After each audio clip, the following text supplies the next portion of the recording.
السلام علیکم بھائی. اس نماز کے بعد یہ نماز کا ٹائم عصر کا ہے اور عصر کی نماز میں نے پڑھی یہاں پر 3 بجے. اور بالکل یہ مسجد ہے، مسجد سے متصل پارک ہے. پارک کے اندر خواتین اور مرد ہیں، وہ کھانا لے کے آتے ہیں، وہ کھانے کھا رہے ہیں سب بیٹھے ہوئے. ان کا یہ طریقہ کھانا چائے جو بھی ہے نا وہ پارک کے اندر ہی کھاتے ہیں، دری بچھاتے ہیں پارک کے اندر. اچھا، مٹی ان کو بہت مرغوب ہے. یہ مٹی جو لائی گئی ہے نا، یہ مٹی دھول نہیں ہے. اس مٹی کو دھو کے پاک کر کے انہوں نے اس پہ بچھایا ہے پارک کے اندر پوری. اور وہ مٹی کے اندر بیٹھتے ہیں، اسی مٹی پہ نماز پڑھ لیتے ہیں. یہ مٹی بالکل پاک ہے، خاص طور پہ لے کے آئے بہت دور دور سے. اس کو پھر انہوں نے دھویا ہے، پروسیس کیا، یہ مجھے میرے بچے نے بتایا. اور پھر لا کے یہ بیٹھتے ہیں. پھر رات کو وہاں چلے جاتے ہیں سڑکوں کے کنارے، وہاں زمین پہ بیٹھ جاتے ہیں اور وہ کھانا کھاتے ہیں. ایک پلاسٹک کی تھیلی بچھاتے ہیں، یہ دسترخوان ہمارے یہاں ہوتا ہے نا، تو پلاسٹک کا دسترخوان بٹھاتے ہیں، اسی کے اوپر کھانا ڈال دیتے ہیں. یعنی کہ پلیٹ کے اندر نہیں رکھتے، کھانا اسی پہ ڈالتے ہیں. چاول ہے، سالن ہے، اس پہ ڈال دیا اور انہوں نے روٹی سے کھا لی. پھر جو بچ گیا نا اس کو انہوں نے پلاسٹک کو ہی لپیٹا اور پھینک دیا. یہ ان کا طریقہ ہے. اور یہ اس سے اپنے اوپر بڑا فخر محسوس کرتے ہیں، ان کو بڑا انجوائے ہے. اور یہاں پہ وہ پارک میں جھولے لگے ہوئے ہیں، وہ ایک صوفہ رکھا ہوا ہے، وہ گاڑی کھڑی ہوئی ہے. کئی گاڑی کھلونوں کی ایسی ہیں، جیسے عتیق تم جو لے کے آتے ہو گاڑی کھڑی ہوئی ہیں، وہ کھڑی ہوئی ہیں. بچے آتے ہیں چلاتے ہیں، وہ بچہ سائیکل چلا رہا ہے، وہ سائیکلیں کھڑی ہوئی ہیں. اب وہ پتہ نہیں گورنمنٹ نے رکھی ہیں سائیکلیں یا لوگ چھوڑ کے چلے گئے، کوئی اٹھانے والا نہیں ہے. تم یہاں پر بچہ بتا رہا تھا کہ آپ یہاں پہ اس وقت 1,00,000 ریال ہے نا، رکھ دیں اس کے اوپر اور دوسرے دن واپس آئیں، وہ ویسے کے ویسے رکھے ہوں گے. ہوا سے اڑ جائیں تو اڑ جائیں، کوئی پتھر رکھ دے گا وہ ایک الگ بات ہے. پتھر بھی رکھتا نہیں ہے کوئی، اور وہ کوئی اٹھائے گا نہیں، چھوڑ جائیں. یہ بچے سائیکلیں چلا رہے ہیں، میں دیکھ رہا ہوں کہ ہمارے وہاں کراچی شہر کے اندر تو لوگوں کے گھروں کے سامنے سے گاڑی غیر محفوظ ہیں، لوگوں کی سڑکوں میں گاڑی محفوظ ہیں. یہ ایک نظام ہے. اس بستی کا نہ جکڑے میں صبح بیٹھا ہوا تھا، نماز پڑھنے آیا تو پارک کے اندر آ کے بیٹھ گیا. پارک بالکل متصل ہے تو پارک کے اندر بیٹھ جاتا ہوں، کیا کروں، کیونکہ صبح ہو رہی ہوتی ہے. پارک کے اندر بیٹھ گیا تو جو حدود ہے، حدود بھی میرا قریب آ گئی، حدود بھی قریب آ گئی، بلی بھی قریب آ گئی، چڑیاں بالکل قریب آ گئی. شاید یہ کچھ کھا رہا ہے، کچھ دے گا. لوگ انسان تو انسان، جانوروں کو بھی تحفظ کا احساس ہے کہ یہاں پہ تمہارے ساتھ کچھ برا نہیں ہوگا. میں بھی یہاں پہ پیسے لیے جیب کے اندر پھر رہا ہوں، 4-5 ہزار ریال میری جیب کے اندر پھر رہا ہوں. کبھی دل میں دھڑکا بھی نہیں ہوا کہ کوئی پوچھے گا یہاں پہ، یا کوئی ڈاکو آ جائے گا پوچھے گا بھائی نکال پیسے. ایک عجیب سکون ہے. وقت بہت لمبا کھنچ گیا ہے. صبح کی نماز پڑھی آپ نے 4 بجے، اور اس کے بعد یہ کہ پھر گھر پہ آ گئے. گھر پہ آنے کے بعد لیٹ گئے. لیٹنے کے بعد آنکھ کھلی تو اس وقت 4:05 ہوئے. پھر آنکھ کھلی، پھر دیکھا تو 4:20 ہوئے. بڑی مشکل سے 7 بجتے ہیں. 7 بجے 7:30 بجے بچہ اٹھا ہے، اس نے آرام سے ناشتہ کیا، فش سینڈوچ بنایا یا جو کچھ کیا. بچے نے ناشتہ کیا، اس کی بیوی نے ناشتہ دیا. میں نے کہا نہیں، میں بیوی جب میری بیوی بھی اٹھ گئی، اس نے مجھے ناشتہ دیا. ناشتہ کر کے بیٹھنے کے بعد دیکھا ٹائم 8:10 ہے، 8:15 ہے. پھر اس کے بعد یہ کہ میں تھوڑی دیر لیٹا. اگر سو بھی گیا، گہری نیند سو بھی گیا تو آنکھ کھلی تو دیکھا تو وہ 20 منٹ ہی تھے. ہمارے یہاں کا جو 2 گھنٹے ہیں وہ یہاں کے کم و بیش 20 منٹ ہیں، 10 منٹ ہیں.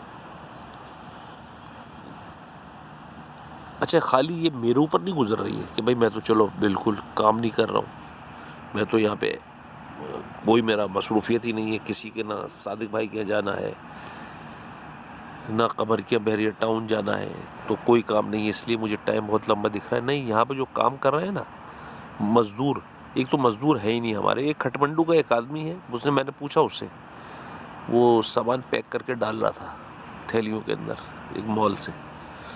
میں نے اس سے پوچھا, میں نے کہا تم بنگالی ہو؟ اس نے کہا نہیں میں کھٹمنڈو کا ہوں, نیپالی ہوں.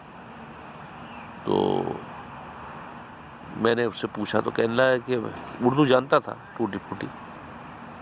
تو مجھ سے وہ کہنے لگا یار ٹائم بہت لمبا ہے ادھر کا. کہنے لگا میری ڈیوٹی تو 4 گھنٹے کی ہے.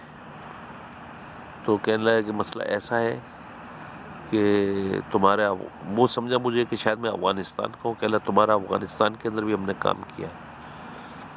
تمہارے افغانستان کے اندر جو 10 گھنٹے ہیں نا وہ ادھر کے 4 گھنٹے برابر ہے. میں نے کہا میں پاکستان کو, کہنے لگا پاکستان بات ایک ہی ہے. افغانستان کے اندر یہ ہے, یا پاکستان تو بہت خراب ملک ہو گیا ہے. افغانستان کے اندر افغانستان کا قانون اور یہ قانون ایک ہے, یہاں پہ کوئی تمہارے کو پوچھے گا نہیں. افغانستان میں بھی آپ کروڑ روپے بھی لے کے جاؤ کوئی نہیں پوچھے گا, کوئی چوری نہیں ہے. تو یہ حالات ہیں یہاں کے. اور بابر نے مجھے میوہ لا دیا ہے, خشک میوہ. تو وہ ایک میں مٹھی نکالتا ہوں, وہ 24 گھنٹے کے اندر وہ ایک مٹھی, کیونکہ ایک مٹھی سے زیادہ میں نے پڑھا کہیں تو مجھے معلوم ہے کہ ایک مٹھی آپ نکالو, ہر انسان کی مٹھی الگ ہے, مختلف اس کے جسم کے حساب سے. ایک مٹھی جو آپ کے اندر آ جائے نا, بس اتنا مٹھی کے اندر وہ لو. پستہ ہے, بادام ہے, اخروٹ ہے, جو بھی ہے وہ لو, اور وہ لو کے بس وہ کھاؤ, اس سے زیادہ نہیں کھانا ہے. اگر اس سے زیادہ کھایا تو دل کا نقصان ہے, روگ ہے, اور کولیسٹرول ہائی ہے, بلڈ پریشر ہائی بڑھا جاتا ہے, بہت زیادہ نقصان ہے ایک مٹھی سے زیادہ ایک بادام بھی کھانا.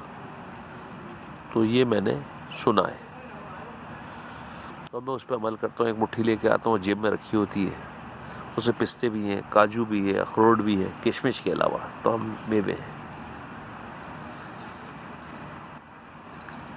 جو 5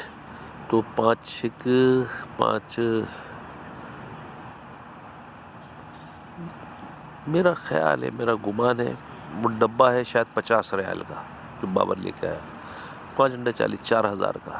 ہماری جو میوہ ملے گا یہاں پہ میرا خیال ہے پاکستان میں 1,000 روپے کا, وہ یہاں پہ 4,000 5,000 روپے کا ہے. یہاں کے نظام ہے, یہاں کی کمائی ہے. شکر الحمدللہ, بہت اچھی سرزمین ہے, اللہ اس کو آباد رکھے. بادل بہت گھنے بادل ہیں, شدید بادل ہیں, رات بھر بارش ہوئی ہے. اصلی میں یہ نارتھ ہے نا, تو میں بتا رہا تھا پہلے بھی کہ نارتھ ہر علاقے کا ٹھنڈا ہوتا ہے, ہر ملک کا نارتھ ٹھنڈا ہوتا ہے, تو بہت ٹھنڈا ملک ہے. تو رات بھر بارش ہوئی ہے. پھر میں ابھی ظہر کی نماز میں ابھی اس وقت میں نماز پڑھ کے آیا ہوں عصر کی. تو جب میں ظہر کی نماز میں آیا تھا تو بارش رکی ہوئی تھی اور تھوڑی دھوپ نکلی تھی, مگر پھر میں بیٹھ گیا تھوڑی دیر تو دیکھا تو بوندا باندی شروع ہو گئی. پھر میں گھر چلا گیا, پھر بارش ہو گئی. پھر اس کے بعد میں ابھی آیا ہوں تو ابھی بارش رکی ہوئی ہے, مگر بادل بہت گھنا گھور ہیں. لوگ بیٹھے ہوئے ہیں اور کھانے پینے لگے ہوئے ہیں, اور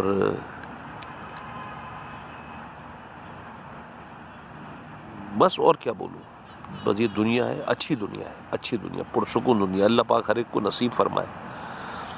میں اس لیے بول رہا ہوں, میں امریکہ بھی گیا ہوں, ایمسٹرڈم ہالینڈ بھی گیا ہوں, لندن بھی گیا ہوں, پیرس بھی گیا ہوں, سعودی عرب بھی گیا ہوں, اور پاکستان کے ہر حصے میں گزرا ہوں. سب سے زیادہ پرسکون علاقہ میں نے یہ پایا. پھر جدہ بھی گیا ہوں, تو جدہ سے بھی بہت پرسکون ہے. اور میں چاہتا ہوں کہ آدمی ریاض ضرور آئے, یہ بہت پرسکون ہے. جا تو یہ علاقہ جس علاقے میں رہ رہا ہوں ایک الگ انفرادی علاقہ ہے, کیونکہ صرف میں ہی اجنبی ہوں یہاں پہ, اور وہ لوگ اجنبی ہیں وہ اپنے سب ملکی اجنبی ہیں. یعنی کہ کوئی یمن کا ہے تو وہ بھی عربی بول رہا ہے, کوئی مصر کا ہے تو وہ بھی عربی بول رہا ہے. صرف ایک میں ہوں جو اردو بولنے والا ہوں. مجھے لوگ نظر نہیں آئے. السلام علیکم ورحمۃ اللہ وبرکاتہ.